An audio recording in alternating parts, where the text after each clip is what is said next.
The antique diamond pendant caught the afternoon light, casting tiny rainbows across my grandmother's worn journal. I traced its delicate silver filigree with my finger, feeling the connection to 5 generations of women in my family. "Are you still obsessing over that old thing?" Andrew's voice broke my reverie as he loosened his designer tie, dropping his leather briefcase by our apartment door. "Before we jump back in, tell us where you're tuning in from, and if this story touches you, make sure you're subscribed, because tomorrow I've saved something extra special for you." I closed the journal carefully, the pendant disappearing between its pages. "It's not obsessing when something means this much," I replied, keeping my voice even. "My great-great-grandmother crossed an ocean wearing this. It's survived wars, depressions, everything." Andrew rolled his eyes, pouring himself 2 fingers of the expensive scotch I'd bought him for his last birthday. "It's just a necklace, Eliza. A pretty one, sure, but it's gathering dust in that old book instead of being worn." I bit back my response. After 3 years together and 6 months of engagement, Andrew still couldn't understand why I cherished certain things that couldn't be assigned a clear market value. Unlike his family's expansive estate with its catalog of investments and assets, my family's wealth came in stories, traditions, and a few precious heirlooms. "The Preston Foundation dinner is tomorrow," he reminded me, scrolling through his phone.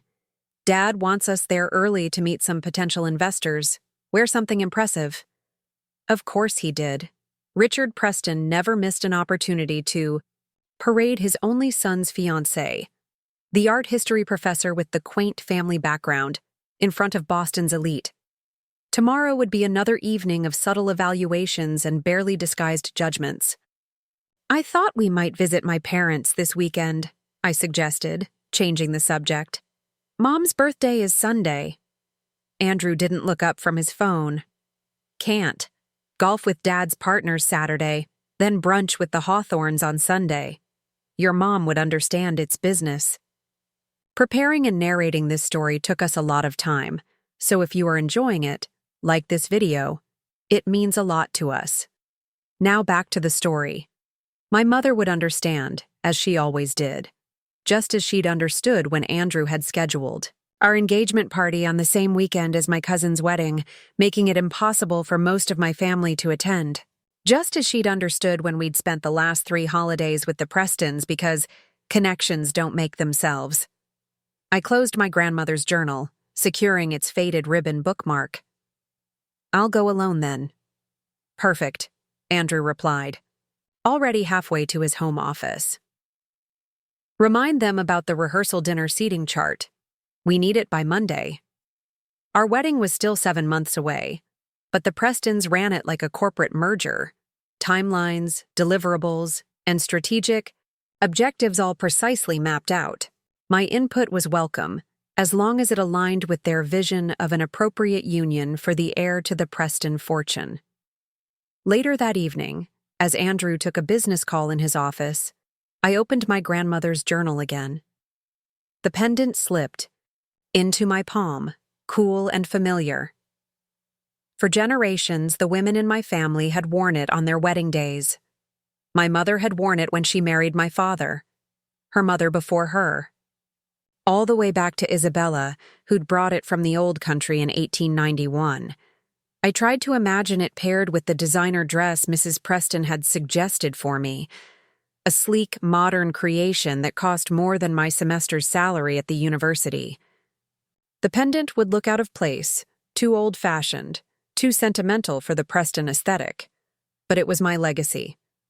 The one thing I'd insisted on. The Preston Foundation dinner unfolded exactly as expected, a carefully choreographed display of wealth and influence. Crystal glasses clinked delicately, conversations about million-dollar donations conducted in hushed, dignified tones.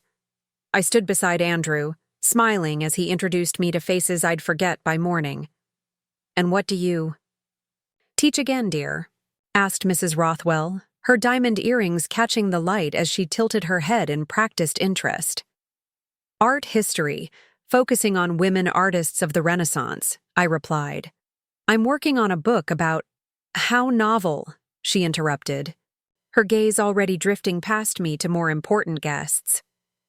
We need more cultural education these days, don't we? Andrew squeezed my arm, a silent reminder to play my role. Smile, nod, be interesting but not too intellectual, ambitious but appropriately deferential to the Preston family legacy. Richard was just telling us about your wedding plans, Mrs. Rothwell continued. The plaza in June, how perfectly traditional. I nodded, though it had been news to me when my future father-in-law had announced the venue at last month's family dinner. My suggestions of smaller, more meaningful locations had been politely but firmly dismissed. The Preston weddings have been at the plaza for 3 generations, Richard had explained, as if tradition only counted when it carried his family name. Later, as waiters cleared the dessert plates, Richard clinked his glass for attention. While I have you all here, he began, his voice carrying the confidence of a man accustomed to being listened to, I'd like to share some family news. Andrew straightened beside me, his posture automatically shifting to match his father's. As many of you know, the Preston Foundation has long supported the Metropolitan Museum's antiquities collection, Richard continued. Today, I'm pleased to announce a significant new acquisition that will bear the Preston name. A murmur of appreciation rippled through the crowd. A rare Byzantine pendant, dating from the 12th century, has been secured for the museum's permanent collection, thanks to a generous donation from our family. My blood went cold. The piece is particularly significant, Richard continued, nodding to a curator who had appeared at his side, as it represents one of the finest examples of silver, filigree work from the period. The curator stepped forward, activating a projection on the wall behind them. And there it was, my pendant, my family's pendant, displayed on a museum pillow, carefully lit to showcase its ancient craftsmanship.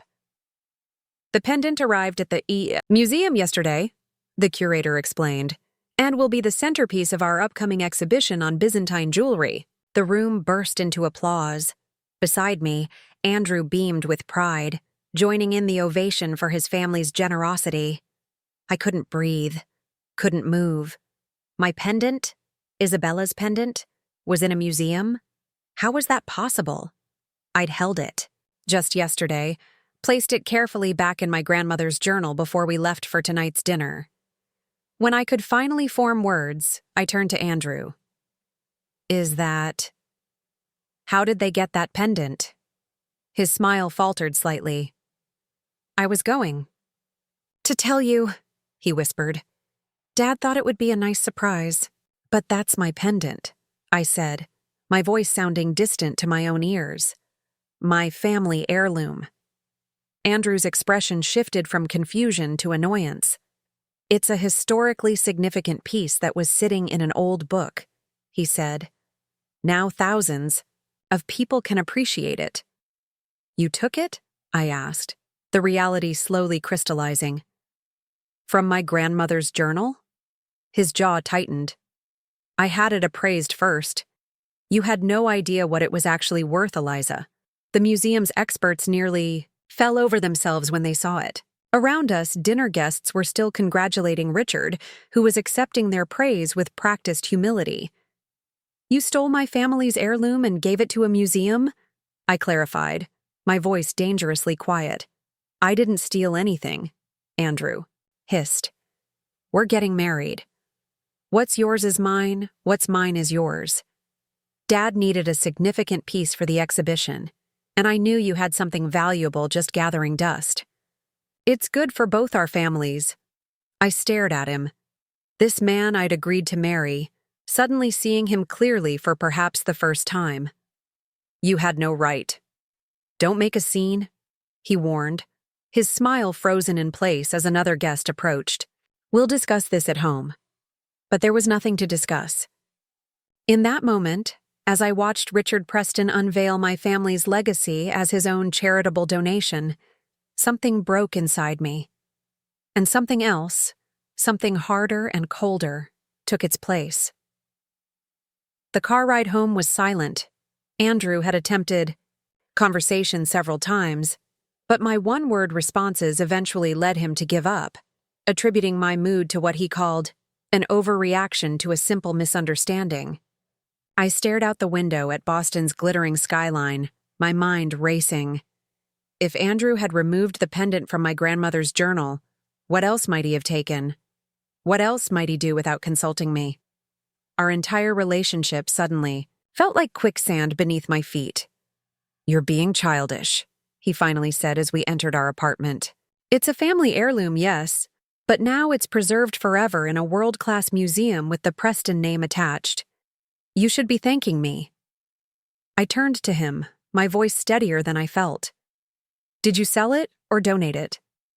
He hesitated, and I had my answer. "How much?" I asked. "That's not the point," he deflected. "The museum valued it at—" "How much, Andrew?" He sighed, annoyed at having to engage with these mundane details. $380,000, but Dad made a matching donation to the museum, so really it's more valuable as a— "Where's the money?" I interrupted. Andrew loosened his tie, clearly ready for this conversation to be over. "It went into our investment account. For our future, Eliza. That's what I'm trying to build here." Our investment account. The one with only his name on it, because it made the paperwork simpler with his family's financial advisors. The one I had no access to without going through him. "I want it back," I said simply. He laughed, an incredulous sound that bounced off our apartment's high ceilings. "It's already been formally acquired by the museum. There's a plaque being made, for God's sake." "Then I want the money. It's mine." "My family's." Andrew's expression hardened. "Don't be greedy. This isn't about money." "No," I agreed. "It's about respect, trust, partnership, all the things I thought we had." He stepped closer, taking my hands in his. His voice softened, shifting into the persuasive tone he used to close deals. "Eliza, try to see the bigger picture. That pendant is now part of history, preserved for generations. And the Preston name, soon to be your name, is attached to it forever. Isn't that better than keeping it in a book?" I pulled my hands away. "You should have asked me." "Would you have said yes?" he challenged. "No." "Exactly. Sometimes I need to make decisions for us, for our future. You're too sentimental about these things." I stepped back, creating distance between us. "I'm going to my parents for the weekend." "Alone? I need to think." Andrew's face clouded. "Don't tell them about this. They wouldn't understand the significance of— "The significance of you stealing and selling something precious to our family?" I finished for him. "You're right. They might not understand that." "Eliza," he warned. But I was already heading to the bedroom, pulling my overnight bag from the closet. As I packed, I could hear Andrew on the phone in his office, undoubtedly, calling his father to strategize damage control. I moved on autopilot, selecting clothes, toiletries, my laptop. Part of me still couldn't believe what had happened. Not just the loss of the pendant, but the casual way Andrew had dismissed my feelings about it. As if my family's history was a minor inconvenience in the Preston legacy. When I emerged with my bag, Andrew was waiting by the door. "You're overreacting," he said. "Take the weekend, clear your head. When you come back, we'll discuss a replacement piece for your wedding day, something even better." I looked at him, this handsome, confident man who saw the world as a series of transactions and calculated moves. Had I ever really known him? Or had I been so flattered by his attention, so impressed by his world, that I'd ignored the warning signs?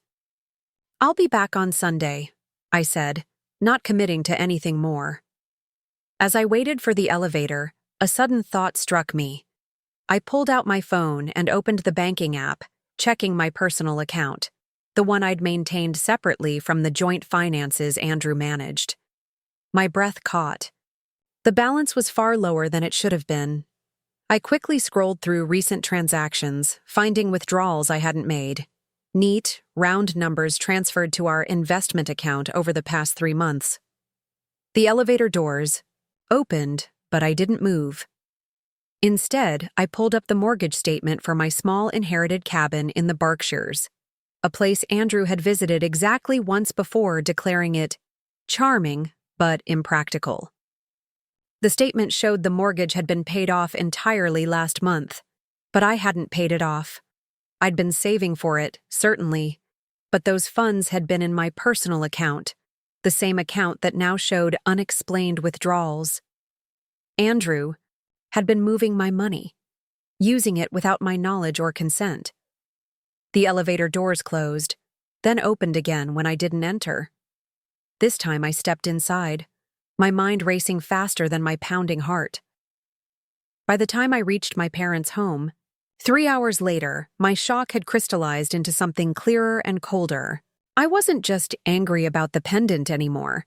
This was about something fundamental: respect, autonomy, trust, the very foundation of what I thought we were building together. Mom was waiting up despite the late hour. One look at my face told her everything she needed to know. "Oh, sweetheart," she said, opening her arms. I collapsed into her embrace, finally letting the tears come. "He sold Grandma Isabella's pendant," I managed between sobs, "to a museum, without asking me, without telling me." My mother stiffened, then pulled back to look at me. "The wedding pendant? Your great-great-grandmother's?" I nodded, wiping my eyes. "His father announced it tonight at their foundation dinner, like it was their family's generous donation." Mom guided me to the couch, her expression grave. "Tell me everything." So I did. About the pendant, the announcement, the money, and what I'd discovered about my own accounts. With each detail, my mother's expression grew darker. "This isn't about an heirloom anymore," she said when I'd finished.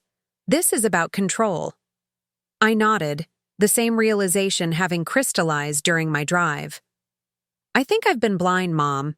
So caught up in his world, in being good enough for the Prestons, that I missed what was happening." "What are you going to do?" she asked, always practical. I took a deep breath. "I don't know yet, but I'm not going back to the apartment until I figure it out." Mom squeezed my hand. "Your room is always here. And that pendant? We'll find a way to get it back. It doesn't belong in a museum. It belongs with you, on your wedding day." I didn't have the heart to tell her there might not be a wedding anymore. Instead, I let her make me tea, accepting the comfort of being home, of being known and valued for exactly who I was. Later, in my childhood bedroom, I pulled out my laptop.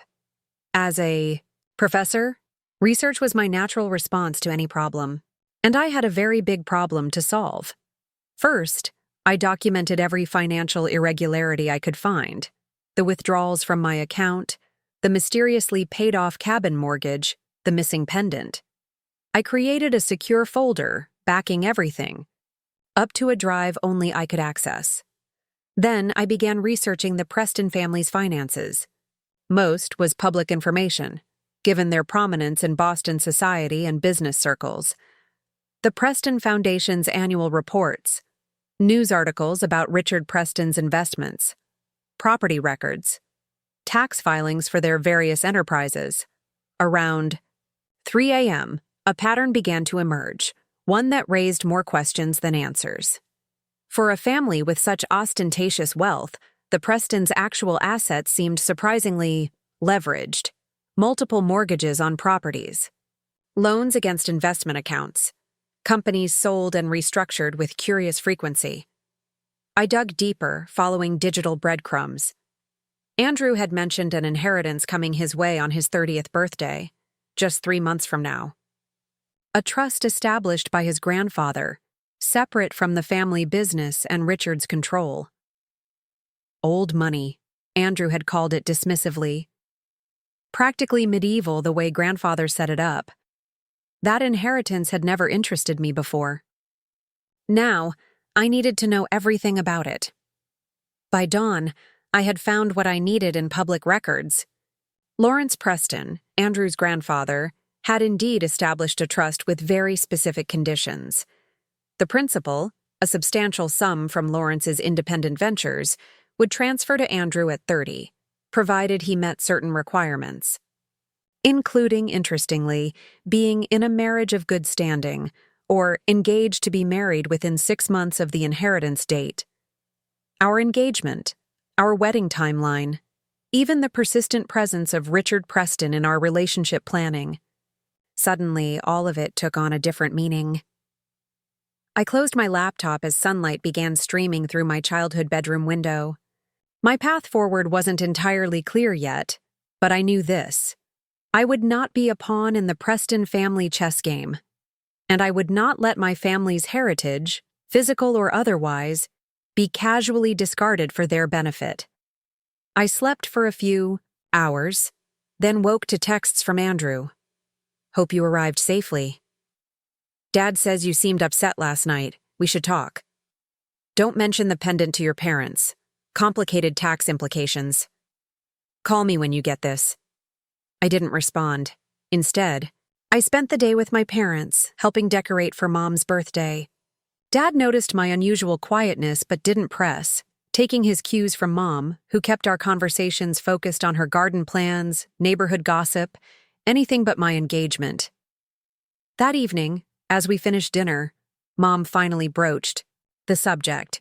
Have you decided what you're going to do, Eliza? Dad looked between us, confusion evident. About what? I took a deep breath. Andrew sold Grandma Isabella's pendant, the one I was supposed to wear at my wedding, the one that's been in our family for generations. Dad's expression darkened. He sold it? Without asking you? I nodded. To the Metropolitan Museum. His family made a big announcement about their generous donation last night. That's theft, Dad sputtered. We should call the police. Or a lawyer. It's complicated, I said. We're engaged. Our finances are somewhat intertwined, and the Prestons have a lot of influence. So what? Dad countered. That pendant belongs to you, to our family. He had no right. Mom placed her hand over Dad's. Eliza's figuring out her next steps, and we're going to support her whatever she decides. I smiled gratefully at her. I think I need to understand exactly what I'm dealing with first. The pendant is just a symptom of something bigger. That night, I made 2 phone calls. The first was to my cousin Rena, a financial investigator with a major bank. I explained my situation in clinical terms, leaving out the emotional weight of it all.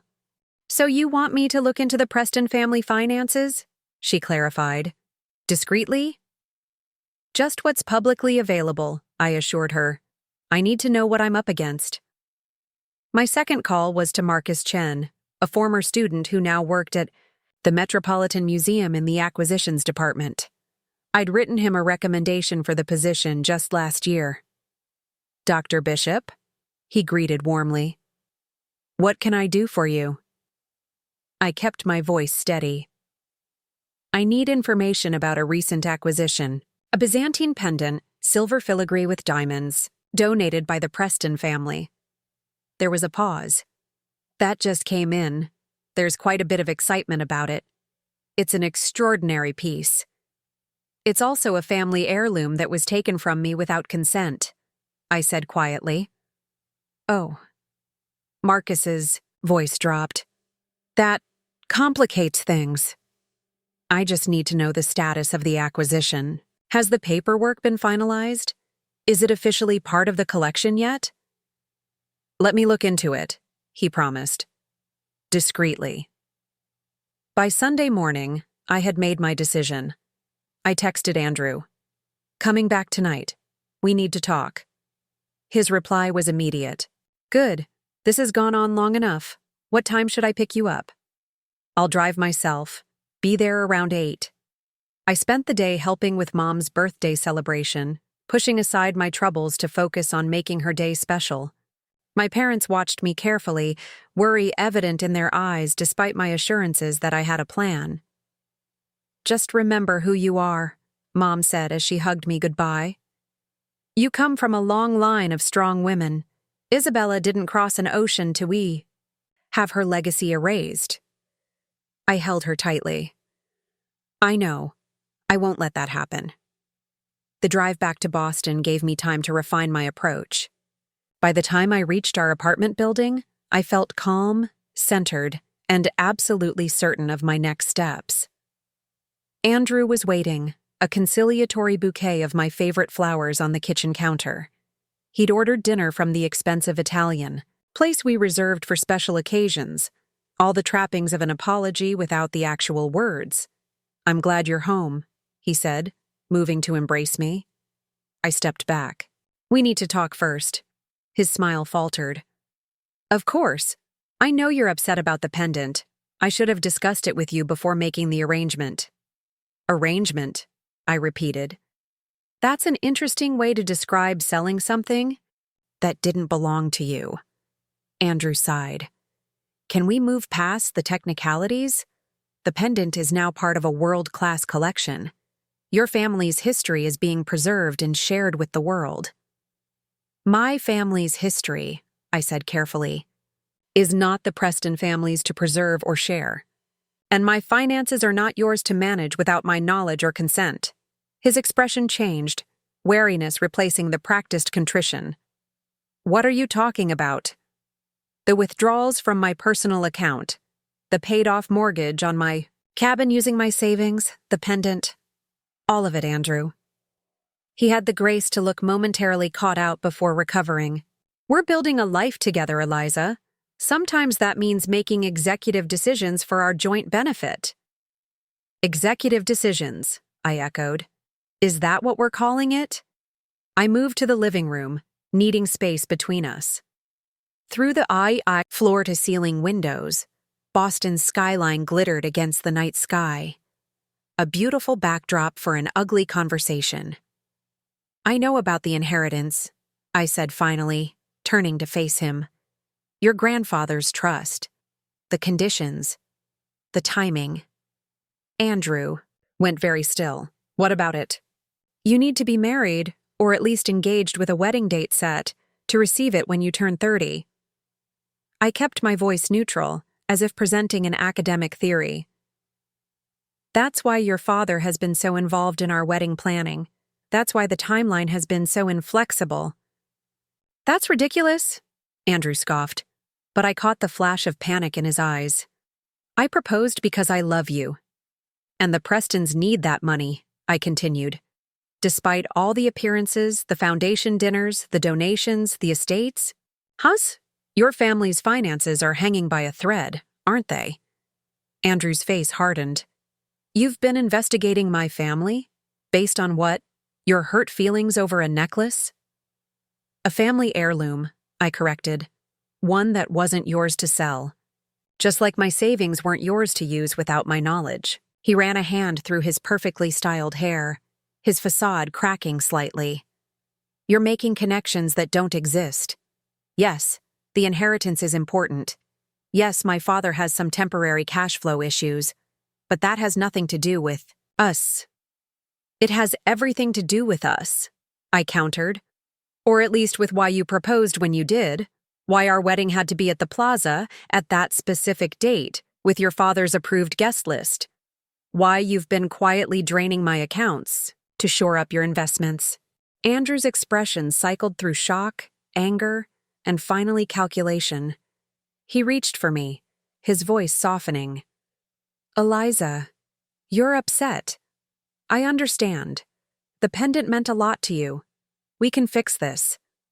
I stepped back again. Yes, we can. I want the pendant returned to me. I want my money returned to my accounts. And I want the truth about why you proposed.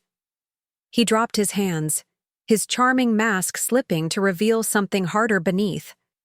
And if I don't agree to this, what? You'll call off the wedding? 3 months before I turn 30? Before the inheritance?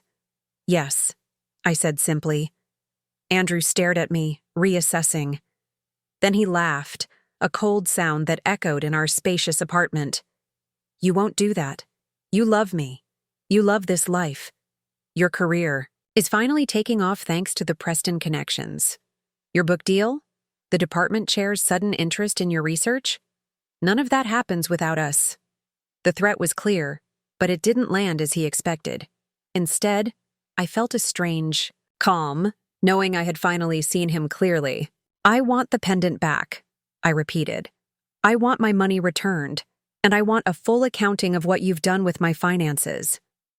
Andrew's jaw tightened. The pendant is now museum property. The money is invested for our future, and I don't appreciate being interrogated like a criminal in my own home. Our home, I corrected, with my name on the lease, too. We stared at each other across the living room, the carefully constructed facade of our relationship finally crumbling to reveal the power struggle beneath. What do you really want, Eliza? He finally asked, his voice low. I met his gaze steadily. I want what was taken from me, one way or another. The challenge hung in the air between us, neither willing to back down. And in that moment, I knew, with absolute certainty, that the war had just begun. Sleep eluded me that night. I lay awake in our guest bedroom, my choice, despite Andrew's protests that I was being dramatic, and methodically built my strategy. The pendant was gone for now, but the battle for what it represented was just beginning. My phone vibrated at 6:43 a.m. Marcus, from the museum. Dr. Bishop, I've looked into that acquisition. The paperwork is being processed, but there's a mandatory 30-day review period for all major donations. Nothing's finalized yet. A small opening, but an opening nonetheless. Who's handling the review? Dr. Rosenberg in Antiquities. She's thorough, takes provenance very seriously. I knew Ellen Rosenberg. We'd served on a panel together last year. She was principled, meticulous, and not easily impressed by wealthy donors. One more thing, Marcus added, lowering his voice. The payment didn't come from the Preston Foundation. It was a private sale through an auction house, with the foundation facilitating the donation paperwork afterward. Technically, the museum purchased it, so Andrew had lied about that too. Thank you, Marcus. I appreciate your discretion. Of course. And Dr. Bishop? If this was taken without your consent, you should document everything, just in case. I was already ahead of him there. After Marcus's call, I showered and dressed with particular care. A structured navy suit I wore for important lectures, pearl earrings that had been my grandmother's, subtle makeup, armor for the day ahead. Andrew was already at the dining table, coffee and newspaper arranged in a perfect tableau of normalcy. His face brightened with manufactured hope when he saw me. You look nice, he offered. Court day at the university? Something like that. I poured myself coffee, remaining standing. I've been thinking about our conversation. He set down his newspaper. And? I want to understand what happened with the pendant, the whole story. Andrew's shoulders relaxed slightly. He could handle questions. Explanations were his professional specialty. I noticed it when you were showing your mother's birthday gift. Options last month. It looked valuable, so I had it appraised while you were at your faculty meeting.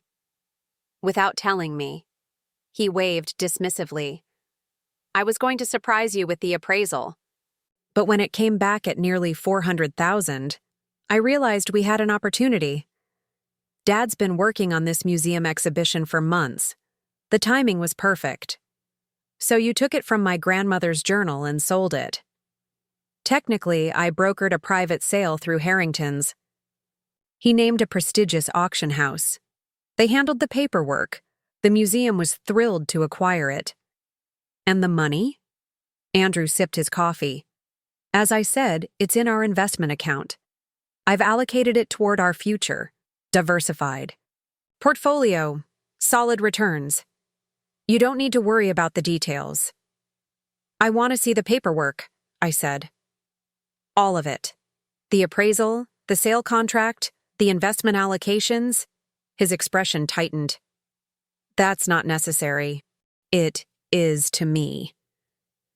We stared at each other across the breakfast table, the veneer of reconciliation already cracking. "This isn't just about the pendant anymore, is it?" he finally asked. "No," I agreed. "It's about trust, partnership, respect, all. The things I thought our relationship was built on." Andrew set down his coffee cup with precise control. "What exactly do you want, Eliza?" "Access to our joint investment account, a detailed accounting of where my personal funds went. And I want you to contact the museum about retrieving the pendant." He laughed, short and sharp. "The pendant is gone. The Preston name is attached to it now. Dad would never allow—" "Your father isn't part of this discussion," I interrupted. "This is between us." Andrew studied me, reassessing. "You've changed." "No. I've just stopped ignoring what's been in front of me." He stood, buttoning his suit jacket in a practiced gesture. "I have meetings all day. We'll continue this conversation tonight, after you've had time to reconsider your demands." "They're not demands. They're baseline expectations in a partnership." Andrew checked his watch, the Patek Philippe I'd given him for our second anniversary. "I'll be home by 7. We'll sort this out then." After he left, I moved quickly. First, I called Dr. Rosenberg at the museum. "Ellen, it's Eliza Bishop. I need your help with a sensitive matter regarding a recent acquisition." She was guarded, but professional. "Marcus mentioned you might call. This is about the Byzantine pendant?" "Yes. It's a family heirloom, passed down through 5 generations of women in my family. It was taken from my possession without consent and sold to the museum." A sharp intake of breath. "That's a serious allegation." "I know. And I can prove it." I spent the next half hour detailing the pendant's history, promising to email photographs of it worn by my grandmother at her wedding, my mother at hers. Documentary. Evidence spanning a century. "The mandatory review period exists precisely for situations like this," Ellen said finally. "I'll flag this acquisition for further investigation. But Eliza, the Prestons are major donors. This won't be simple." "I understand. I just need time." Next, I called Rena. "I've been doing some digging," my cousin said without preamble.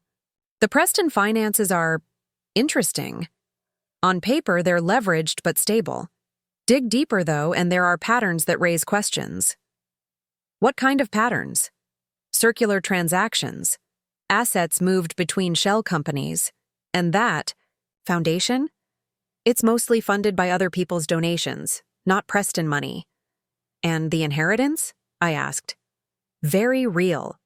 Your fiancé's grandfather was the legitimate financial force in the family. Built everything from scratch, then put strict controls on how his fortune would transfer to his grandson. The trust is solid, about $40 million. But Richard Preston can't touch it until Andrew inherits, and only if Andrew meets all the conditions. Including marriage," I confirmed. "Or a firm engagement with a wedding date set within 6 months of his 30th birthday, Rena clarified. Lawrence Preston apparently didn't trust his son to find a suitable partner, so he built in that alternative option. But here's the interesting part. Once Andrew inherits, if the marriage doesn't happen, there's a penalty clause. He loses control of a significant portion of the assets." The pieces were falling into place. "How significant?" "About 60% reverts to charitable trusts. He'd keep enough to be comfortable, but not enough to bail out his father's financial situation." I thanked Rena and promised to update her soon. My final call was to my department chair, Catherine Barker.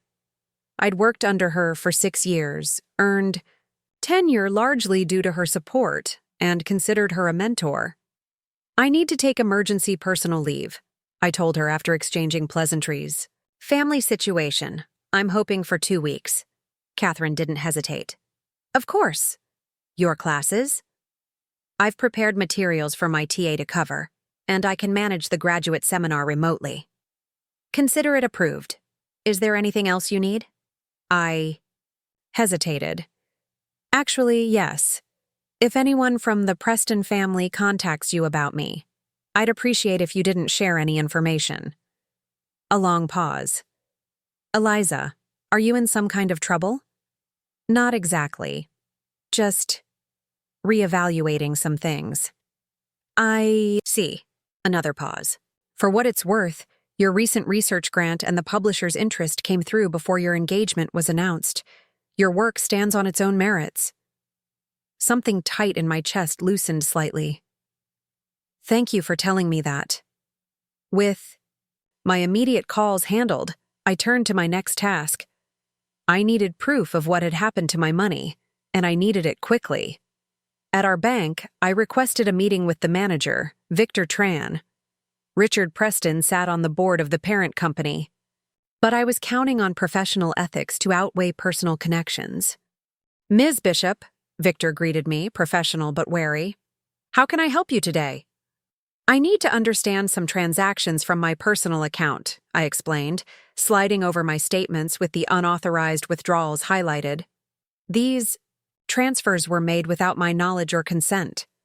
Victor studied the pages, his expression carefully neutral. I see several transfers to your joint investment account with Mr. Preston. Were these not authorized by you? No, I never approved these transfers. He frowned. But Mr. Preston has access to your account. This was news to me. How is that possible? It's my personal account, opened before we met. Victor typed something into his computer, then turned the screen toward me. There was my signature, or what appeared to be my signature, on a form authorizing Andrew as a joint account holder, dated 3 months ago. I never signed this, I said, my voice steady despite the shock. This is a forgery. Victor's professional demeanor faltered slightly. That's a serious accusation, Ms. Bishop. I'm aware. I'd like to formally dispute these transactions and remove Mr. Preston's access to my account immediately. I'll need to involve our fraud department. There will be an investigation. I understand. I'd also like to open a new account at a different branch today, with enhanced security protocols. As I left the bank 2 hours later, I had accomplished several things. Filed a fraud report, opened a new account at a different branch with biometric verification required, and transferred my remaining funds plus my recent paycheck to the secure account. Small victories, but necessary ones. I also had copies of every document related to the fraudulent authorization, neatly filed in my growing evidence folder. Back at the apartment, I began phase 2 of my plan. I needed access to the investment account where Andrew had deposited the pendant money, my pendant money. According to the bank records, it was managed by Preston Financial Partners, Richard's company. I called their main line, adopting Andrew's familiar tone of entitled expectation. This is Eliza Bishop, Andrew Preston's fiancé. I need to discuss our joint investment account. The receptionist hesitated. Let me transfer you to Mr. Carlton. He handles the Preston family accounts. Carlton was smoothly professional. Ms. Bishop, how can I assist you today? I'm trying to track a specific investment for our wedding planning. Andrew mentioned funds from a recent sale were allocated to our account, but I need the exact figures for the vendor deposits. I understand. Completely, Carlton said. However, I'll need Mr. Preston's authorization to share that information. Of course, I replied, injecting a laugh. He's in meetings all day and asked me to handle this.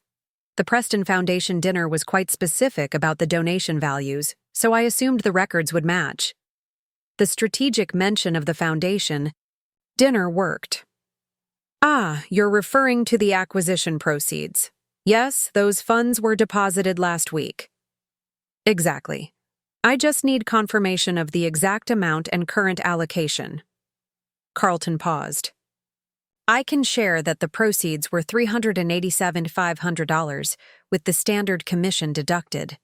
The funds are currently in the Preston Family Trust holding account, not yet allocated to specific investments. Not in our joint account at all, then. In the family trust. Another lie from Andrew. Perfect, thank you. And that holding account number, for my records? To my surprise, he provided it. TR09573PFT. But any transactions would require dual authentication from Mr. Preston Sr. and Jr. Of course, I said smoothly. This is just for my wedding spreadsheet. Thank you for your help. I had what I needed. Confirmation that the pendant money had gone directly to the Preston family, not to our future. Proof of yet another lie. Mid-afternoon, I had compiled a substantial file. Bank records showing unauthorized withdrawals, documentation of the forged authorization, confirmation of where the pendant money had actually gone, and Rena's preliminary report on the Preston finances.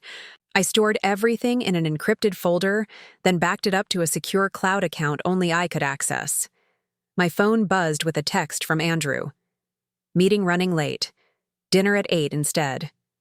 We'll sort everything out then. I didn't reply. Instead, I called my parents' oldest friend, James Harrington, a retired contract lawyer known for his meticulous attention to detail. Uncle Jim, I said when he answered, I need your help with something delicate. 2 hours later, I sat in his home office, surrounded by legal references as he reviewed my situation. This is serious, Eliza, he said finally, removing his reading glasses. Financial fraud, forgery, theft of a valuable heirloom.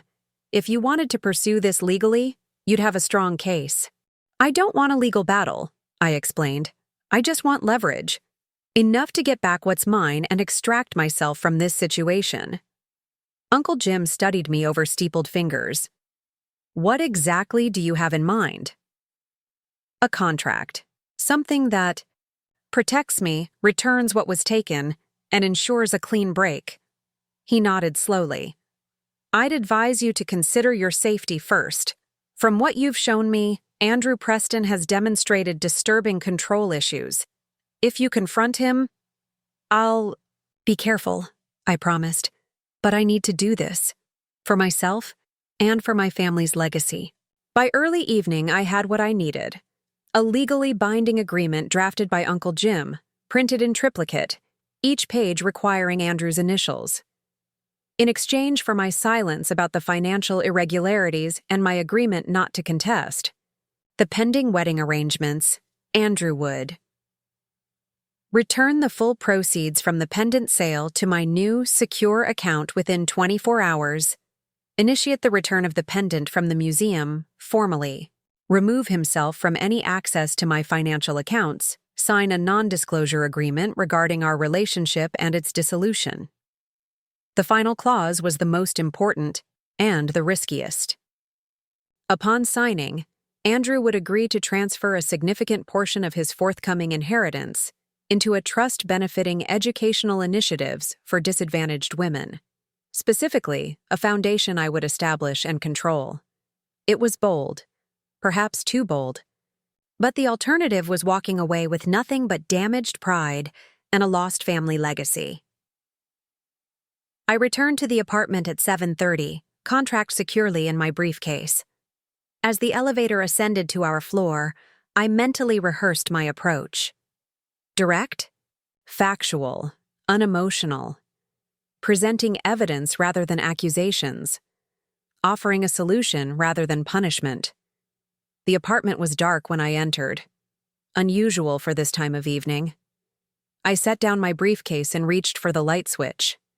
Where have you been? Andrew's voice came from the darkness of the living room.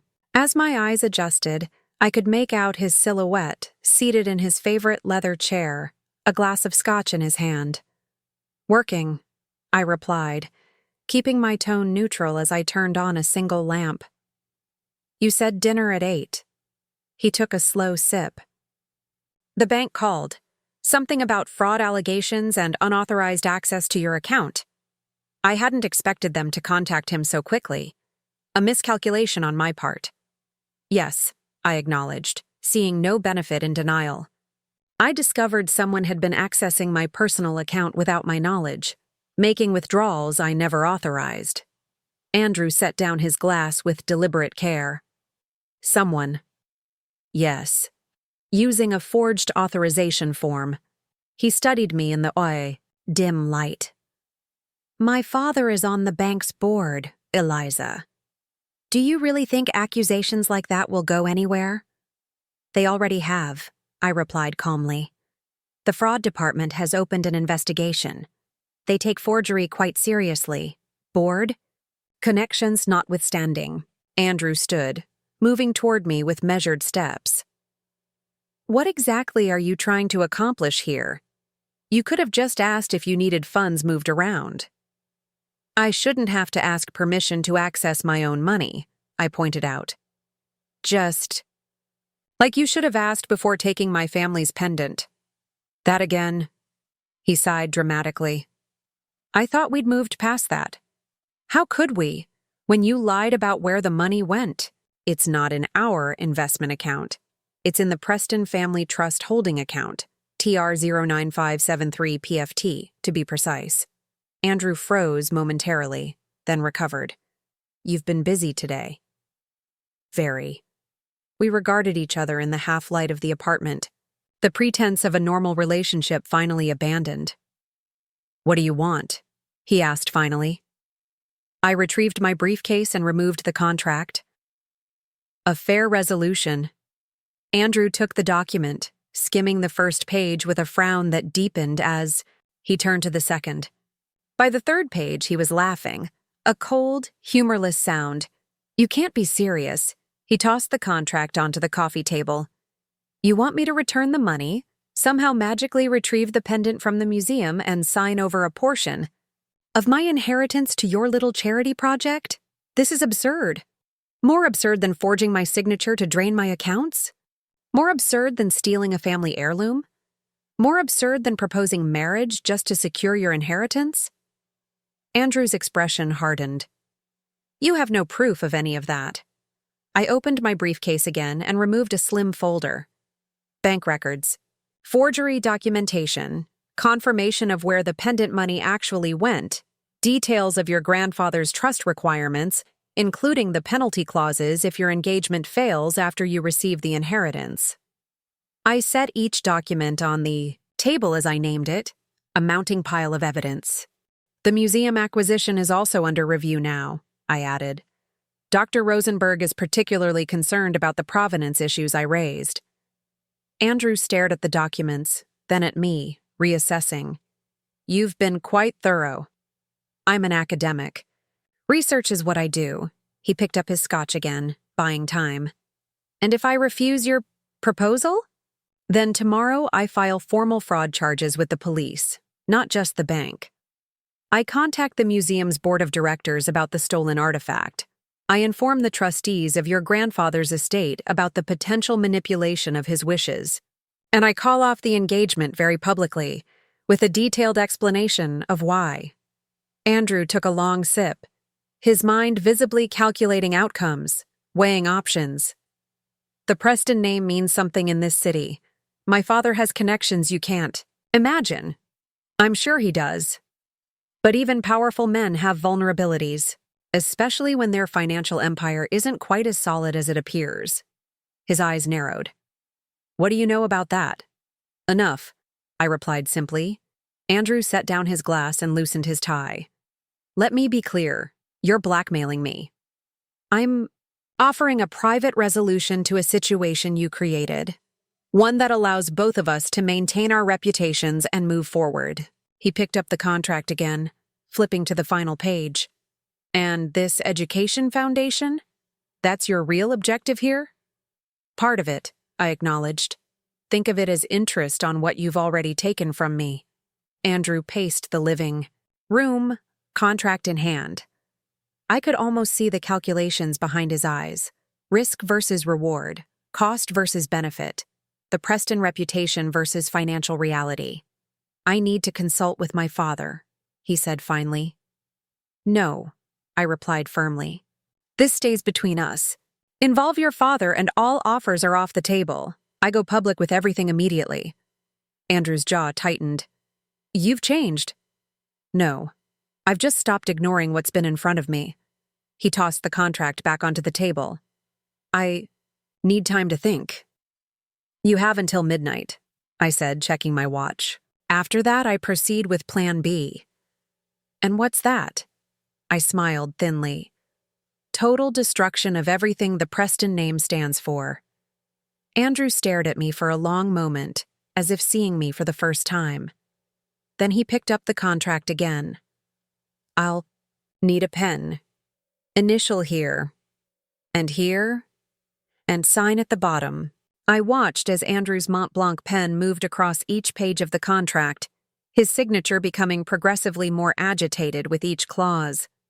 His jaw worked silently, the muscle twitching beneath his perfectly clean-shaven skin. This is extortion, he muttered, signing the final page with a vicious flourish. No, I corrected, keeping my voice steady. This is consequences. I collected the signed documents, double-checking that each page bore his initials and signature where required. No, detail could be left to chance, not with the Prestons. The transfer deadline is noon tomorrow, I reminded him, placing 2 copies in my briefcase and sliding the third across the table to him. The full amount, to the account specified. Andrew leaned back, his composure partially restored now that the signing was done. And what's to stop me from contacting our attorneys tomorrow and having this invalidated? Signed under duress and all that. I'd anticipated this. The evidence package I compiled? It's been secured with my lawyer, with instructions to release it to the relevant authorities if anything happens to me, or if these terms are breached. His eyes narrowed. You've thought of everything. I had motivation.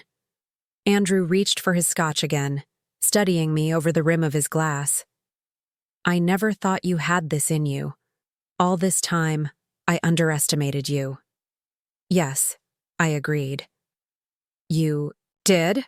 I closed my briefcase, the metallic click of the latches punctuating our conversation.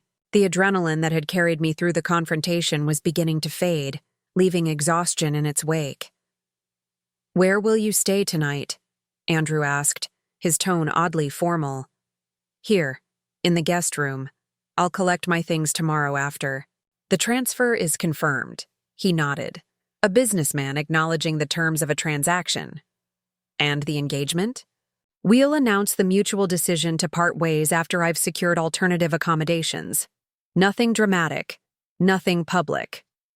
Very considerate of you, he said, the sarcasm barely concealed. I stood, ready to retreat to the guest room and the temporary sanctuary it offered. But Andrew wasn't quite finished. You realize my father won't let this go easily, he said, swirling the amber liquid in his glass. The pendant? The museum donation? These are public statements of Preston philanthropy now. The museum has already flagged the acquisition for review. Once they verify my documentation of the pendant's true provenance, they'll handle it discreetly. Museums don't enjoy public battles over stolen artifacts. Andrew's eyebrows rose. Stolen? That's a bit dramatic. Is it? You took something that didn't belong to you without permission and sold it for personal gain. What would you call it? He didn't answer directly. And my father? Has no say in this agreement. This is between us. Andrew set down his glass. You're naive if you think he'll accept that. The Preston Foundation has built relationships with the Met over decades, millions in donations. He won't let one small pendant damage that. Then I suggest you find a way to explain it to him that preserves everyone's dignity, I replied. That's not my problem to solve. I turned to leave, but Andrew's voice stopped, me again. Why the foundation? He asked. Why not just take the money for yourself? I considered the question. It deserved an honest answer.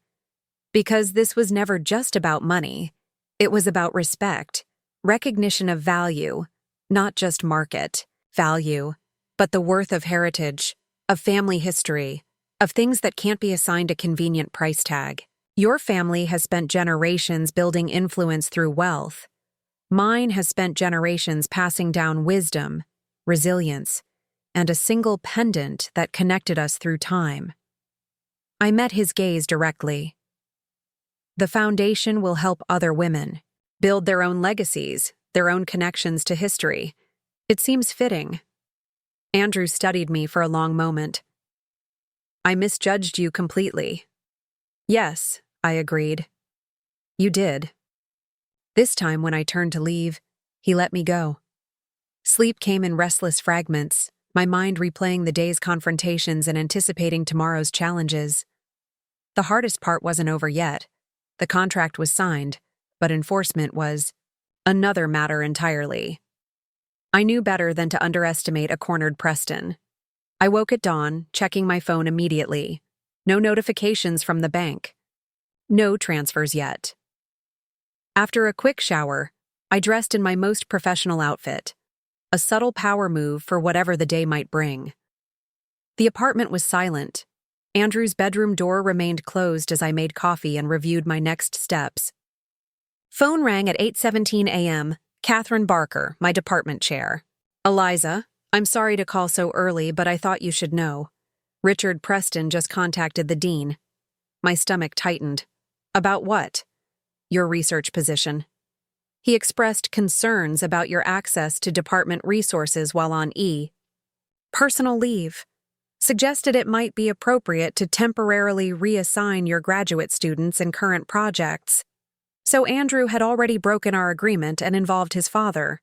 I wasn't entirely surprised, but the speed of the counterattack was concerning. What did the dean say? I asked, keeping my voice level. That your academic standing and department status are not open for discussion with external parties regardless of their donation history. Catherine's tone conveyed her satisfaction. Then he reminded Mr. Preston that attempting to interfere with faculty employment based on personal matters could be seen as undue influence. I let out a breath I hadn't realized I was holding.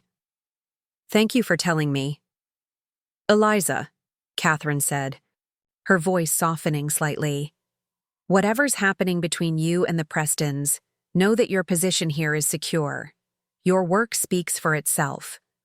After we hung up, I turned my attention to my laptop. No email notifications from the bank. Yet, the noon deadline was still hours away, but Richard Preston's early morning call to the dean suggested Andrew had no intention of honoring our agreement without a fight. I needed leverage, more than I already had. At 9:30 a.m., I called Marcus at Alsai, the museum again. Dr. Rosenberg has placed a hold on the acquisition, he confirmed. The accession process is paused pending review of the provenance documentation you provided. She's also requested the original purchase records from the auction house. Has anyone from the Preston Foundation contacted the museum? Marcus hesitated. Dr. Rosenberg received a call this morning from Richard Preston. She didn't share details, but afterward, she asked security to implement special handling protocols for the pendant. It's been moved to the secure vault instead of the regular holdings area. Smart woman. She was protecting the pendant from potential removal or tampering while the ownership dispute was investigated. Thank you, Marcus. Keep me updated on any developments.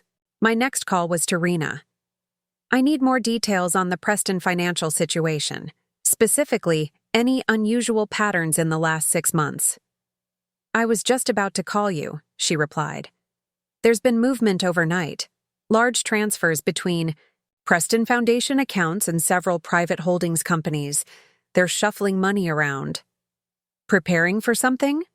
Or responding to something, Rena suggested. Like your confrontation with Andrew. How did that go? I gave her an abbreviated version of the previous night's agreement. And you think he'll honor it? She asked skeptically. No. But I needed his signature to proceed with the next phase. Which is? Making it more painful to fight me than to surrender, I replied. I need to know their financial vulnerabilities. The spots where public scrutiny would hurt most. Rena was silent for a moment. This is getting serious, Eliza. The Prestons don't play fair when cornered. Neither do I, apparently. After more discussion of specific financial avenues to explore, we ended the call. I checked the time. 10:45 a.m., still no bank notification, with the transfer deadline approaching. At 11:03, My phone rang with an unfamiliar number. Ms. Bishop? This is Carlton Montgomery from Preston Financial Partners.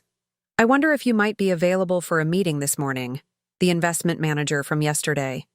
Regarding? A private matter concerning your recent inquiries. Mr. Preston Sr. has asked me to discuss certain arrangements with you. So Richard was sending an emissary. Interesting that he'd chosen a financial representative rather than a lawyer, B. Afraid I'm not available for in-person meetings today, I replied carefully.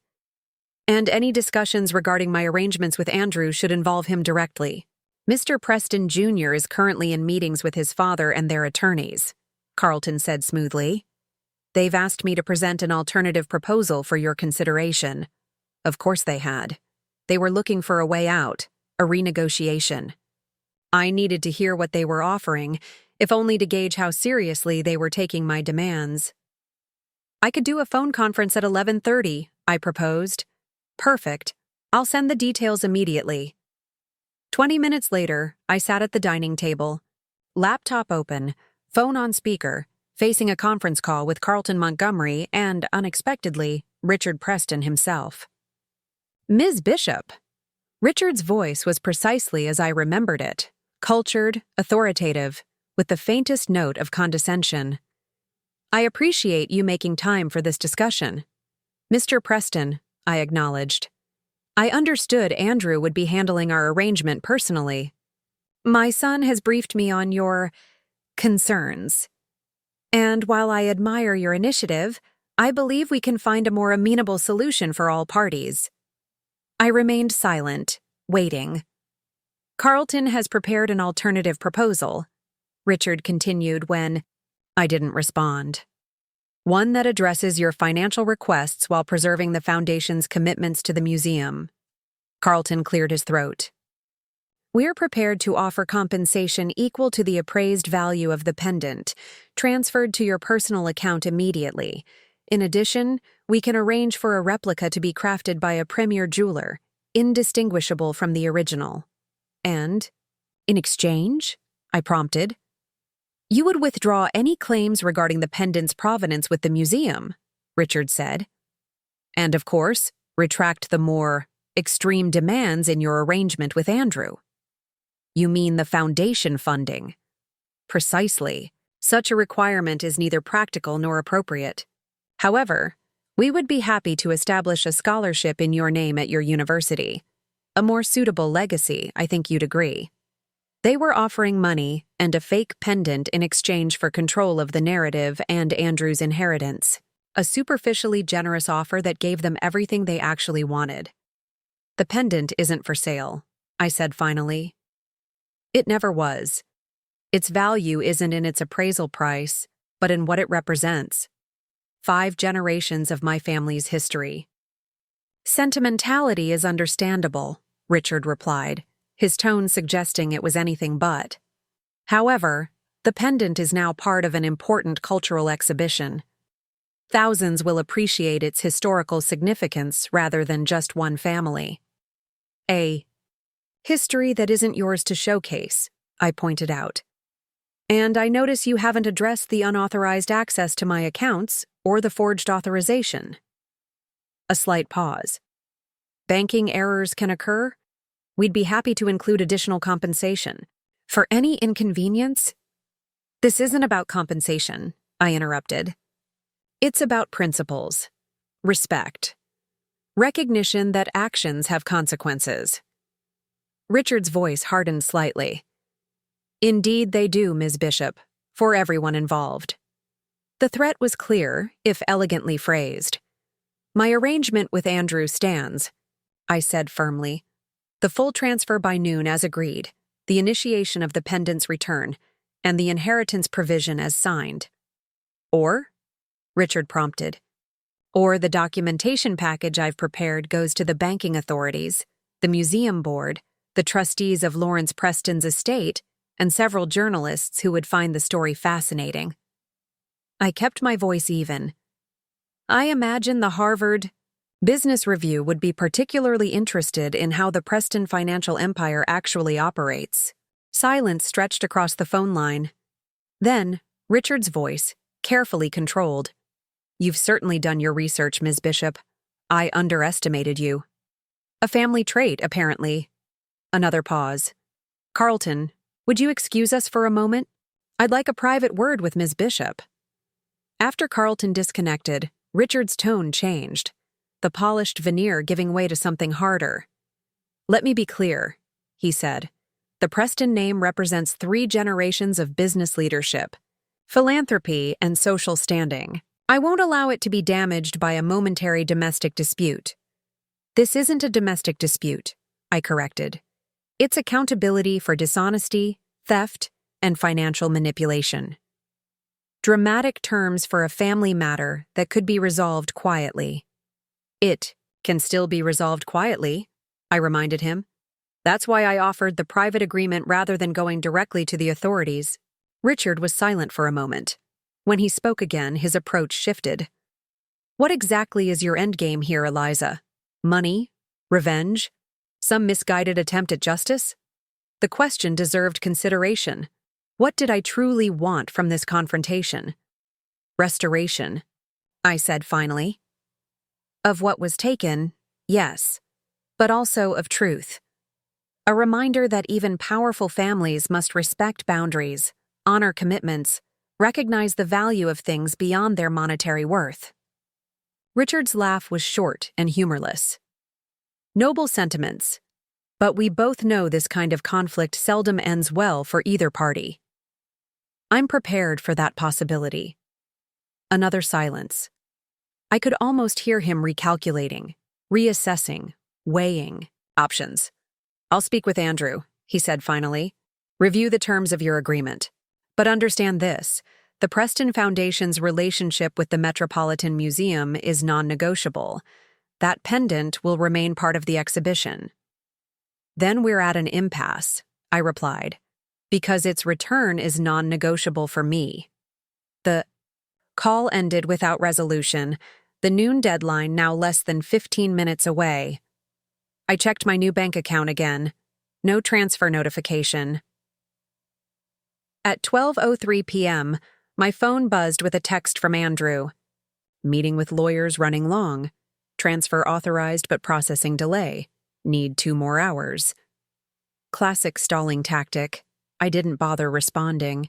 Instead, I opened my laptop and drafted 3 emails.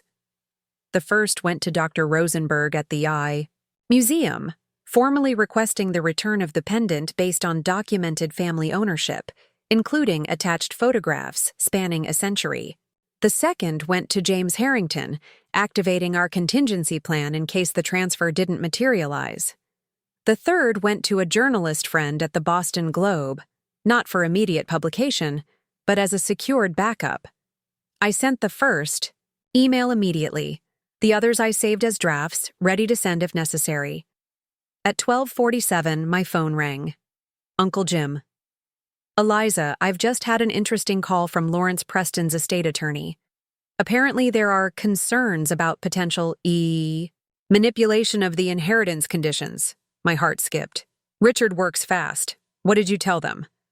That I represent your interests in a private matter involving the Preston family, and that any concerns about the inheritance should be directed to the trustees, not to me. How did they respond? They mentioned something about fraudulent claims and coerced agreements before I reminded them that threatening a private citizen with vague accusations could constitute harassment. I smiled despite the tension. Uncle Jim didn't suffer fools, regardless of their net worth. The interesting part, he continued, is that they seemed particularly concerned about the foundation provision in your agreement with Andrew. Almost panicked, I'd say. That suggests they're worried about more than just losing the money, I mused. Maybe about what the foundation might uncover or represent. Possibly. Or they're simply not accustomed to losing control of Preston funds, especially to an outsider. After we hung up, I checked the time again. 1:05 p.m. Still no transfer. The deadline now passed. I opened my laptop to send the contingency emails when my phone rang again. Andrew this time. The transfer has been initiated, he said without preamble. You'll see it in your account within the hour. And the museum? A pause. I've contacted Dr. Rosenberg as agreed.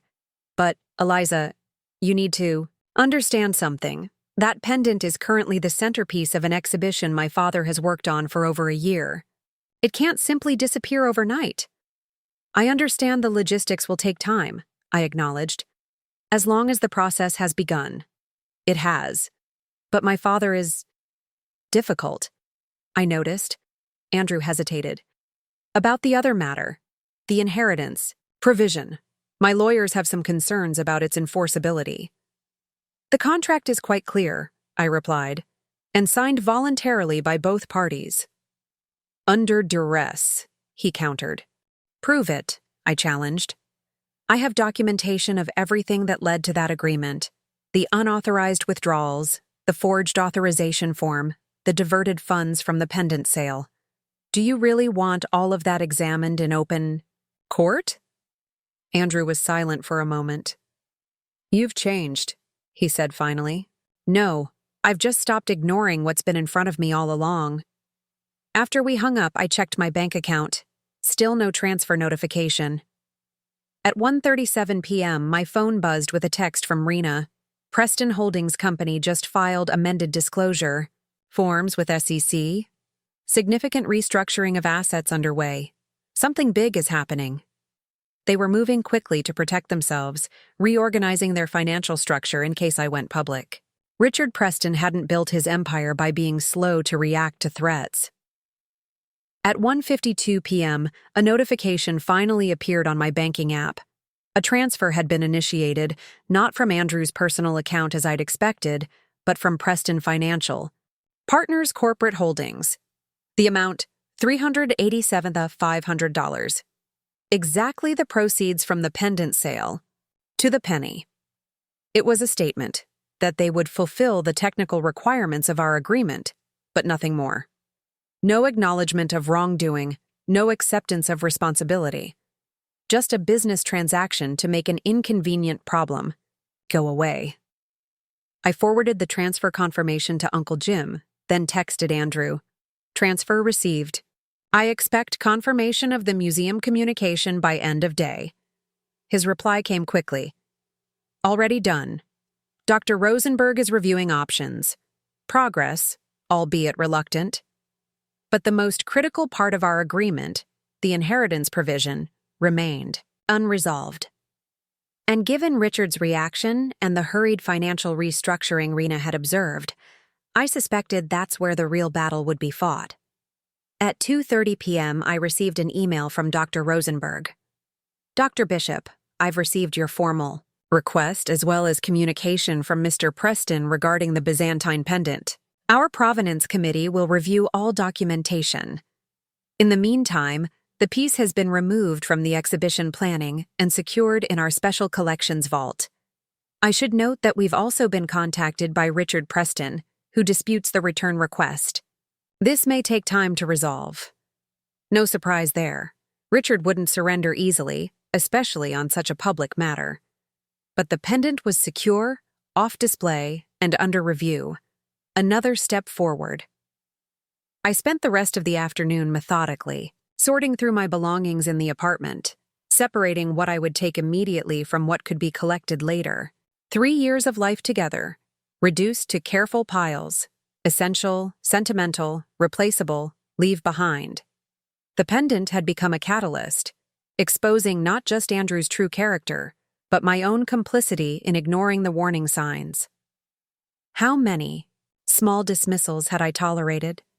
How many boundary violations had I excused as just Andrew being Andrew? The pendant was simply the most egregious example of a pattern that had been present all along. At 4:17 p.m., the apartment door opened. Andrew entered, looking haggard in a way I'd never seen before. His normally perfect appearance was rumpled, his expression strained. "You're packing," he observed, surveying the sorted piles. "Yes. I'll be staying with a colleague until I find a new place." He nodded, as if this was exactly what he'd expected. "The lawyers have been reviewing your contract all day." "And?" It's problematic, but potentially enforceable. The inheritance provision especially. I waited, knowing there was more. My father is... Andrew hesitated. Displeased. I imagine so. He loosened his tie, a nervous gesture I recognized from countless Preston Foundation dinners. He's prepared to fight this. All of it. The pendant, the inheritance provision, everything. That's his choice, I replied. My documentation has already been secured with multiple parties. If this becomes public, it won't reflect well on the Preston family values your foundation promotes so carefully. Andrew paced the living room, the controlled facade cracking further with each step. You don't understand what you're doing, Eliza. My father, when he feels threatened, he becomes extreme. Is that a threat? A warning, he corrected, from someone who knows him better than you do. I considered this, measuring the genuine concern in Andrew's expression against his history of manipulation. What exactly are you saying, Andrew? He stopped pacing, turned to face me directly. I'm saying that my father will never allow that pendant to be publicly acknowledged as stolen Preston property. He'll never accept external control of Preston, inheritance funds, and he'll use every resource at his disposal to ensure both, including legal obstruction, financial pressure, social isolation. He knows people at your university, at every cultural institution in this city, publications, funding sources, research grants. So I should just surrender? I asked, keeping my voice steady. Except that the Prestons can take whatever they want without consequences? Andrew ran a hand through his disheveled hair. No, but there might be a better way. A compromise that gives you what you really want without triggering my father's worst instincts. I'm listening. He gestured to the couch. We sat, the familiar, furniture now feeling like neutral territory in contested space. What if, Andrew proposed carefully, I personally guarantee the pendant's return, working directly with Dr. Rosenberg instead of through the foundation. A private resolution based on new provenance information, not an admission of wrongdoing or theft. And the inheritance provision? I can't sign over funds I don't yet control, he pointed out. But what if I committed to establishing the foundation? You described with guaranteed annual funding from my personal accounts after the inheritance transfers? Same end result, different structure. I studied him, looking for the trap beneath the reasonable facade. Why would you agree to that? Andrew's expression was difficult to read. Part calculation, part something that might have been genuine. Regret. Because despite everything, I did care for you. Because this situation has clarified certain realities about my family that I've been avoiding. And because a private resolution is ultimately better for both of us than mutual destruction. I didn't trust him. Couldn't trust him after everything that had happened, but his proposal deserved consideration, if only as a potential path toward my ultimate goals. I'd need guarantees, I said finally. Legally binding ones. Of course. And immediate confirmation from Dr. Rosenberg that she's been instructed to process the pendant's return privately. I'll call her now, with you present. We stared at each other across the couch, adversaries seeking a truce that served both our interests. One more condition, I added. I want to know why. The real reason you took the pendant, moved my money, all of it. No more evasions. Andrew hesitated, his mask slipping further to reveal something I'd never seen clearly before. Fear. Because, he said finally, the Preston finances aren't what they appear to be. Because my father has been operating on financial smoke and mirrors for years. Because without my grandfather's inheritance, it all collapses. And there it was. The truth beneath the prestigious name, the lavish foundation dinners, the carefully cultivated image of multi-generational success. So, our engagement, the wedding timeline, strategic necessities, Andrew admitted. My father's idea initially, but I convinced myself it was justifiable. That once the inheritance secured the family's position, everything would normalize. That you'd never need to know. The pendant had been just another asset to liquidate, another stopgap measure while they waited for the real prize, the inheritance that would save the Preston family from financial ruin. Your father pressured you to propose to me, I clarified, so you could access your grandfather's trust under the engagement provision? Yes, Andrew's answer was barely audible. But I did care for you, Eliza. That part wasn't fabricated. I absorbed this final confirmation of what I'd already pieced together. The engagement that had never been about love or partnership, but about financial strategy. The careful timeline designed around trust provisions rather than genuine relationship. Milestones. I'll consider your proposal, I said finally, standing to signal the end of our conversation. Have your lawyers draft the new agreement. I'll have my attorney review it.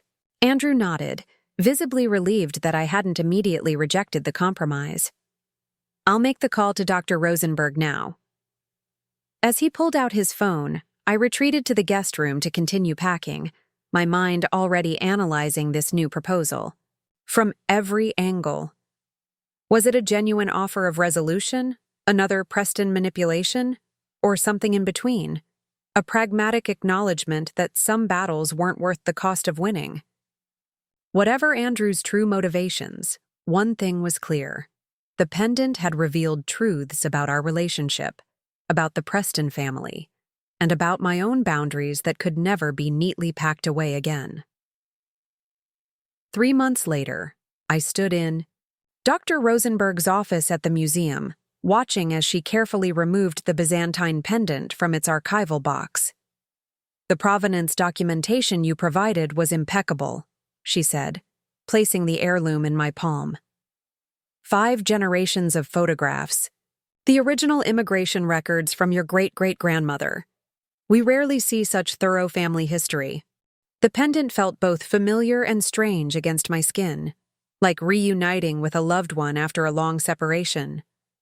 The silver filigree caught the light just as it had in my grandmother's journal, casting tiny rainbows that seemed to dance. With quiet victory.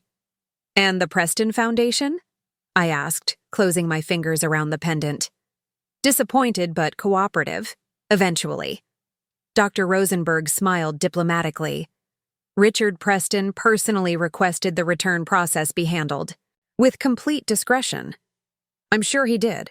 The Preston reputation remained intact, at least publicly. The pendant had been quietly removed from the exhibition with a simple note about updated provenance research. No mention of the true circumstances behind its acquisition or return. Thank you for your integrity throughout this process, I told her, securing the pendant in my jacket pocket. It's rare that these situations resolve so amicably, she replied, choosing her words carefully. Usually there are lawyers, media, recriminations. There had been plenty of those behind the scenes, but she didn't need to know that. Outside the museum, Boston's autumn painted the trees in brilliant amber and crimson. I walked to the nearby cafe where my mother waited, her face lighting up, when she saw me. You got it back, she said, reading my expression.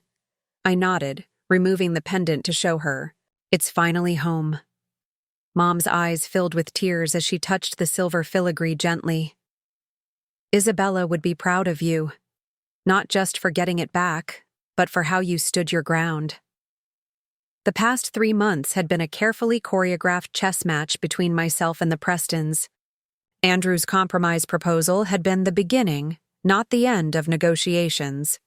In the end, we'd reached an agreement that served all parties. The pendant returned to me without public scandal. The money from its sale remained in my account as compensation for emotional distress. All ties between myself and the Preston family severed cleanly and completely. The most challenging aspect had been the inheritance provision. Richard had fought viciously against any external claim on Preston funds, deploying teams of lawyers to invalidate the original contract. The solution had come from an unexpected source.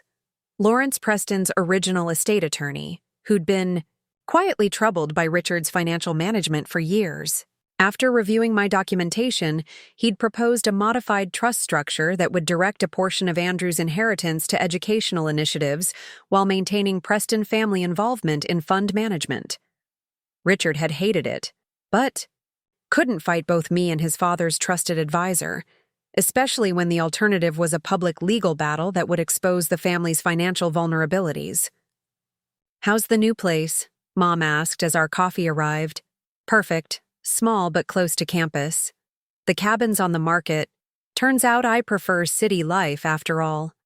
I didn't mention that the cabin held too many memories of weekend getaways with Andrew, of future plans discussed by the fireplace.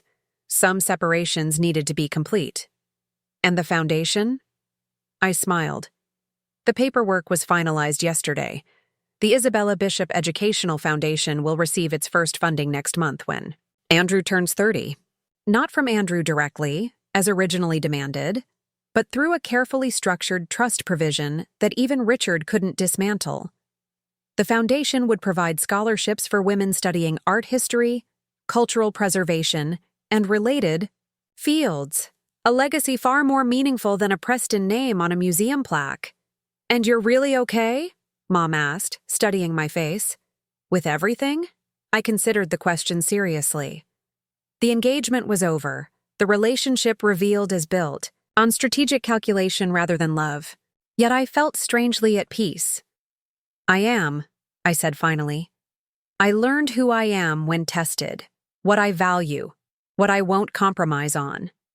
The pendant rested against my palm, 5 generations of women's wisdom somehow concentrated in its delicate form. I'd discovered I was stronger than I knew, more resilient than I'd believed. Just like Isabella crossing an ocean with nothing but determination and a silver pendant for security. After lunch with Mom, I walked through the public garden, enjoying the crisp autumn air. My phone buzzed with a text from Catherine, my department chair. "Congratulations on the foundation. Board approved your research proposal. Full funding for the Women Artisans Project." Another victory, this one entirely my own. The Preston connections hadn't been necessary after all. As I crossed the footbridge over the lagoon, I caught a glimpse of a familiar figure in the distance, Andrew, walking with his father near the bandstand. They were deep in conversation, Richard's gestures animated as always. They hadn't seen me. I paused, watching them for a moment. Andrew looked different somehow, his posture less confident, his expression more guarded. The golden boy now tarnished by family financial realities he could no longer ignore. I felt no satisfaction in his discomfort, no vindication in the Preston family's private struggles, only a quiet certainty that I'd escaped a life that would have slowly erased me. My hand went to my pocket, fingers finding the pendant. It would be worn again at a wedding. Someday, perhaps, but only in a marriage built on genuine partnership and respect. Its temporary loss had revealed what truly mattered, not just the heirloom itself, but what it represented. Resilience, heritage, the strength to fight for what's rightfully yours. I turned away before the Prestons could notice me, continuing my solitary walk through the garden. Behind me lay a broken engagement, a family legacy reclaimed, and a hard-won understanding of my own worth. Ahead stretched possibilities I was only beginning to imagine. The pendant rested securely against. My heart returned to its rightful place. Some treasures I had learned were worth fighting for, not because of their market value, but because they connected us to who we truly are and where we come from. And sometimes, the most valuable inheritance isn't money or objects at all, but the wisdom to recognize what's truly precious, and the courage to protect it, no matter the cost. Up next, you've got 2 more standout stories right on your screen. If this one hit the mark, you won't want to pass these up. Just click and check them out. And don't forget to like, subscribe, and turn on the notification bell so you don't miss any upload from us.